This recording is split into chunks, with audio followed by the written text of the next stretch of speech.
لانه اذا جيتي تحاسبي روحك واش راكي ديري مدار السنه راح تلقاي الملايين الكحله راكي تصرفيهم في التفاهات.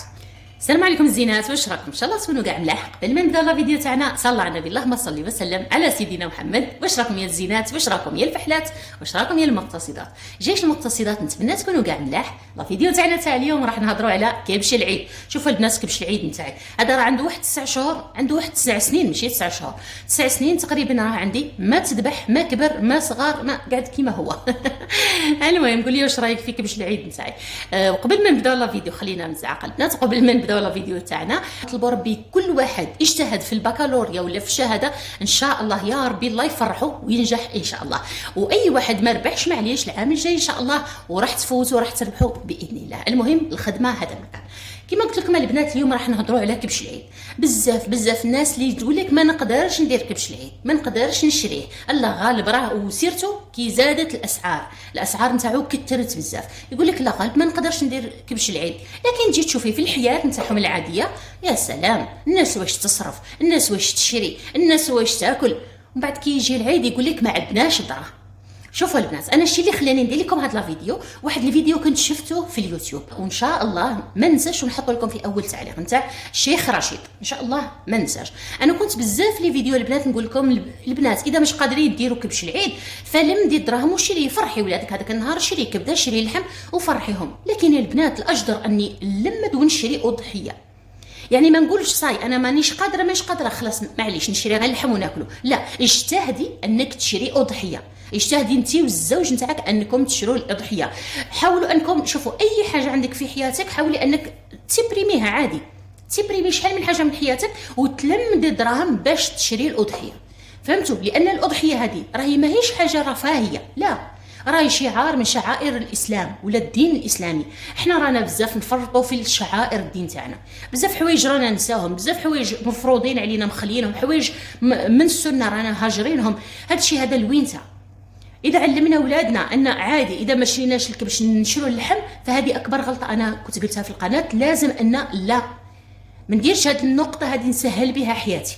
فهمتوا؟ والشيء انا اذا قلته راه عن الجهل، انا كنت جاهله في هذا الامر هذا، وما كانش اللي جاني في التعليقات وقال لي نعيمه لا راكي غالطه في هذه المساله هذه، لازم ان نشرو كبش العيد. فهمتوني؟ حتى الحمد لله شفت هذاك الفيديو ومن ثم قلت لا لازم ندير لكم هذا الفيديو هذا ونشرح هذه النقطه. شوفوا الزينات، اذا ما كنتش قادرين تشرو كبش العيد فخدمي عليه. انا نقول لك حبسي كرطون رمضان وخدمي على كبش العيد. شتي رمضان ما تاكليش، رمضان فوتي غير بالقليل، ولمدي الاضحيه ولمدي الدراهم للاضحيه. ما تشريش ملابس العيد ما تشريهمش ولمدي للاضحيه، لانه الاضحيه البنات الاجر نتاعها والثواب نتاعها عند الله اكبر من اي حاجه درتيها في حياتك، من اي حاجه شريتيها، لبسه ولا فرحتي ولادك في العيد ولا درتي لهم الكاطو ولا درتي لهم ما على باليش، هذه افضل، لان راهي تقعد لك، هذه رصيد راه يقعد لك يوم القيامه، راكي تقربي بها لله سبحانه وتعالى. فشوفوا البنات، دروك انا نعيان نشري لولادي ونعيان نفرحهم ونعيان ندير لهم واش راهم باغي، لكن ما رانيش نتقرب لله سبحانه وتعالى، لا، عادي هادو اعمال نقوم بهم، واجباتنا نحو الاطفال. لكن كي تشري الاضحيه راكي تتقربي لله. عارفين واش معناتها ان نتقرب لله؟ يعني حاجه كبيره بزاف. فهمتوني؟ فحاولوا انه من اولوياتك في الدنيا هذه انك تشري الاضحيه. ويا سلام لو كانت الاضحيه كبيره، لانه شوفوا البنات قد ما ماشي راه تفاخر ولا تباهي لما يكون كبشي كبير، لا، لانه قد ما عظمتي هاد الشعيره ربي سبحانه وتعالى الاجر عنده راح يكون مضاعف. فهمتوني؟ يعني ماشي لا نقول لك انا نشري معليش نشري غير خروف صغير نورمال نفوت به داك النهار، لا البنات رانا غالطين في هاد المساله. لازم قد ما كبرتي الخروف نتاعك قد ما انك يعني عظمتي هاد الشعيره من شعائر الله سبحانه وتعالى وتقربتي لله سبحانه وتعالى.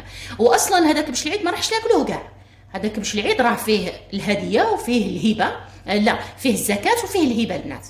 فهمتوني؟ يعني جزء يروح هبه تعطيه وجزء يروح يكون زكاه، انت اصلا تستفادي منه راه يستفادوا منه ناس وحدين اخرين. فهمتوني يا الزينات؟ فما نقولش انا لا ما عنديش باش نشري كبش العيد ولا ما عنديش باش، جاهدي وديري كبش العيد، جاهدي انت والزوج تاعك، لانه قد ما جاهدتي قد ما راكي تقربي الله، وبعد ما تقربي الله سبحانه وتعالى وشوفي الخيرات اللي راح يعني تفيض عليك. كل كل ما تقربنا لله سبحانه وتعالى كل ما الخير يزيد ويزيد. فهمتوني يا الزينات؟ فهذيك كانت غلطه اني نقول لكم لا معليش اذا ما لقيتيش شري يعني اللحم. لا لا لا لا بنات، لا، منا وهاك الحصاله نتاعك لما يفوت هذا العيد ان شاء الله تفاهمي انت والزوج نتاعك، وراح نحط لكم لا فيديو تفرجيه انت وراجلك وخدموا به يا البنات، خدموا به، ديري الحصاله. لا لا عيد ولادي يعيدوا غير العيد الصغير، العيد الكبير ما يعيدوش. دخل مدرسي ما نشريش، هذوك الدراهم حطهم هنا في الحصاله نتاع العيد.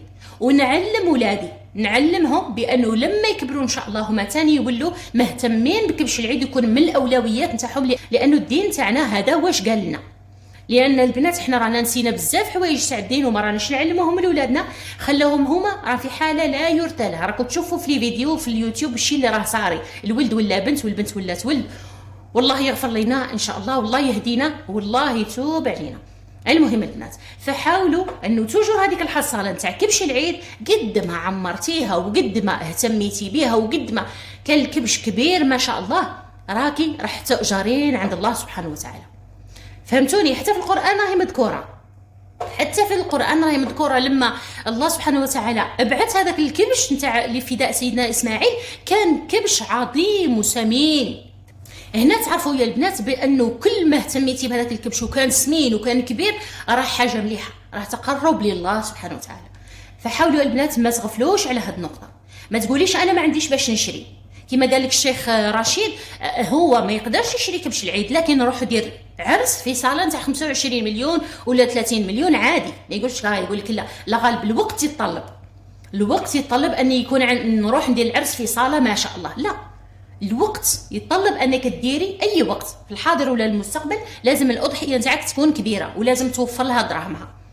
فهمتوني؟ ما ديروش حجاج انه ما عندناش، احنا فقراء، احنا مساكين. لا، جاهدي لمدي، انت لمدي وخليها على ربي. انت لمدي بنيه انك ديري كبش العيد ويكون مليح، لازم تكون عندك هاد النيه. من نهار اللي سعيدي ابداي حطي الحصاله نتاع العام الجاي ولمدي فيها. المهم لازم تكون عندك النيه وخلي الباقي على الله سبحانه وتعالى، وان شاء الله راح تديري كل عام الكبش. وقلت لكم يا الزينات، اذا مش قادره تشري الكبش روحي شريه وهو صغير، اشريه وربيه. الماكله اللي راكي طايشي فيها بعد ما تاكلي ماكلتك وتشيط عليك الماكله، روحي يبسيها واعطيها لهذاك الخروف وخليه معاكم عايش في الدار، وكبريه حتى يجي العيد الجاي وذبحي كبشك.